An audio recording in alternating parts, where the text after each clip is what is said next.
Alright, this is Taco Day, and I'm back with another toy review, and today I have the Fans Project Function X3 Smart Robin. This is what I picked up for myself after I got done spending my tax refund on bills I needed. And right now you're seeing the outside packaging because this is a third-party transforming toy. It's not a Transformer because Transformer is copyrighted by Hasbro. This is a transforming toy.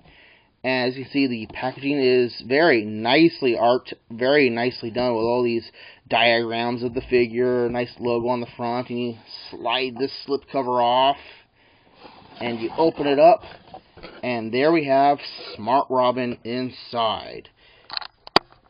So let's go ahead and get him out of the packaging. Alright, now, granted, he's packaged in robot mode, but I've decided to start this video review proper with him in vehicle mode. And as you can see, he is kind of a science fiction-y starfighter kind of thing. You know, it's actually very reminiscent of his G1 homage, well, if I'm using that word correctly, Brainstorm, who was an original actual G1 Hasbro character that turned into a very similar spaceship. And you open the cockpit up, and you even have a little pilot inside. Let's take a quick look at him. Now, this character is actually a headmaster, and what that means is you have this little robot guy that's actually a person in a robot suit, and it transforms into the head. And just, it's very simple articulation as a robot. You know, he's got hips and knees and shoulders. That's really it. But for what he does it very, very well. So I'm going to go ahead and put him off to the side and talk about the vehicle mode proper. And he's pretty straightforward little starfighter. He's got a lot of nice molded in detail, a lot of nice paint apps. And the best part is you flip him over and there is zero robot kibble. If you didn't know any better, you would swear this was a toy spaceship. And that is just awesome. He's got folding landing gear. It doesn't roll or anything, but you know what? It doesn't need to. So let me go ahead and get in some of my comparisons. Here I have official Generations Drift. And yeah, Drift is quite a bit bigger than Smart Robin. Then we have a recent. This is Generations Orion Pax, and again, Orion Pax is kind of noticeably bigger than Smart Robin. And finally, we have Generations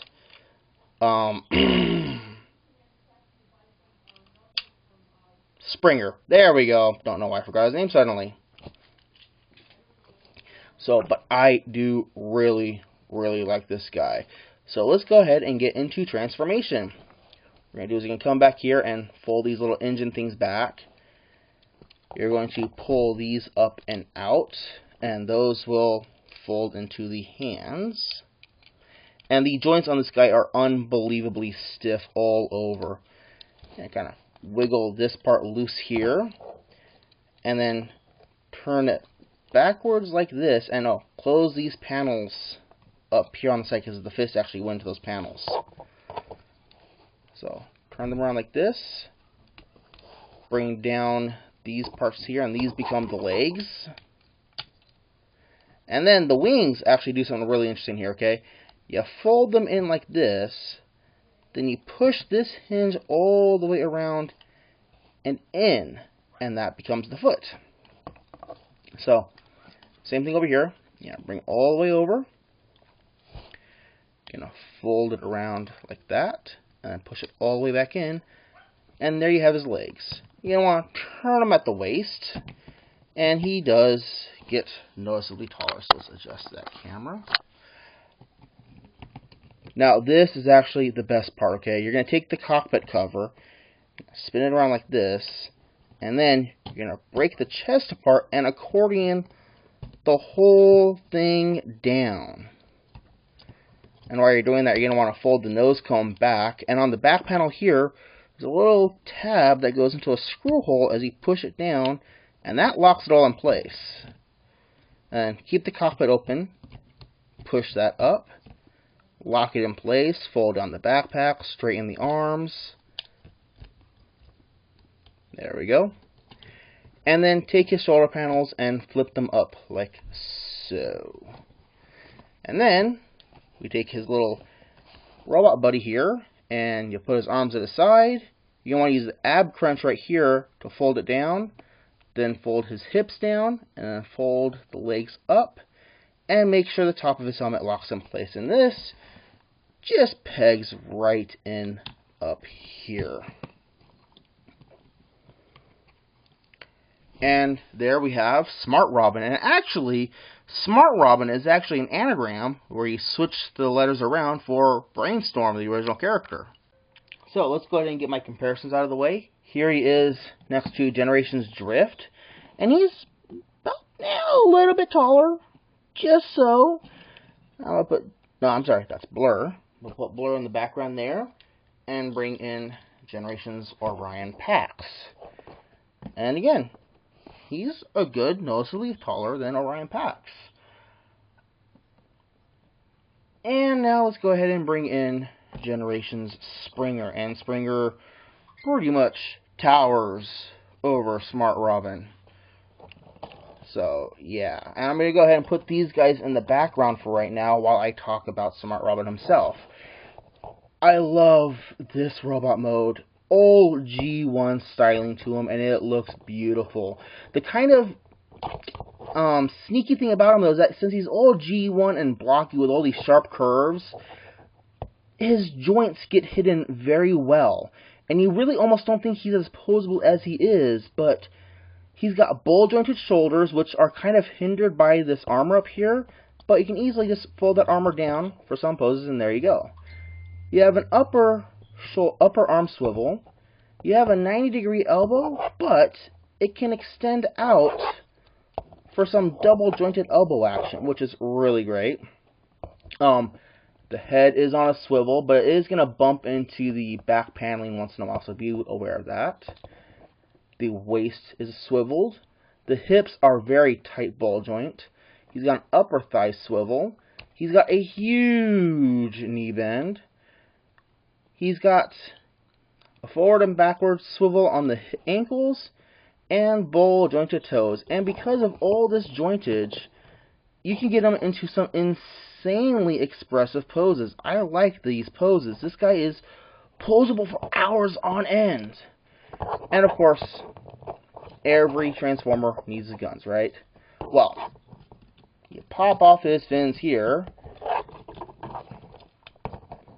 and he's got dual blasters. Now, I don't know if they did this on purpose or not, but if you're so inclined, you can actually take the barrel of the blaster and stick it in his hand as a hand axe. I love that. Another thing that I don't know if they did it on purpose or not is his hands are 5mm ports. So, taking Orion Pax's pre-ion blaster, there you go. You have cross-play capability, and let's go ahead and give him Orion's axe as well, which doesn't fit very well, actually. Oh, there you go. I mean, that right there is just cool. I've actually been messing around with him using Hunt for Decepticon Brawl's handguns. Or is it Fallback? Yeah, Fallback's handguns. Really, if I were to have any complaints, I really wish his hands, he had wrist swivels. But with the way it's designed, I can understand why he doesn't. And I do wish he had ankle rockers, so he can go side to side. But again, because of his design, I understand. He does so many things so bloody well, that the things that I don't like about him are so minor and so overshadowed. This guy is just so cool. Now that brings me to the price, actually. Since this is a third-party figure, they are limited in how many they make. I'm glad I picked him up when I did, because with shipping, he's $80. Yeah, $80. So this guy is not meant at all for kids under like the age of 14, unless they're like really, really, really careful with their toys. Because even though this guy is durable, he's got good plastic quality to him, he's got solid, strong joints, I guarantee you, you put this in the hand of an unresponsible kid, it will be destroyed.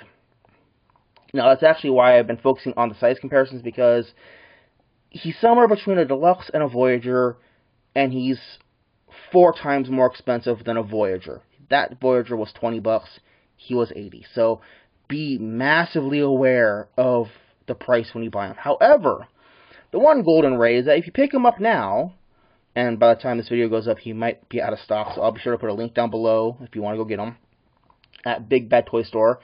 If you don't get him soon enough, he'll pop up on the aftermarket on eBay and whatnot, and he'll easily go for $150 plus before shipping. I'm glad I got him when I did. This guy is freaking amazing. No offense to my other toys, he's now my favorite. I like my Smart Robin. So, this has been Taco Day with a review of Fans Project Transforming Robots Smart Robin. If you have the means, if you have the responsibility, pick him up. He is freaking awesome. Go get him. Down below. Go. Alright, thanks for watching.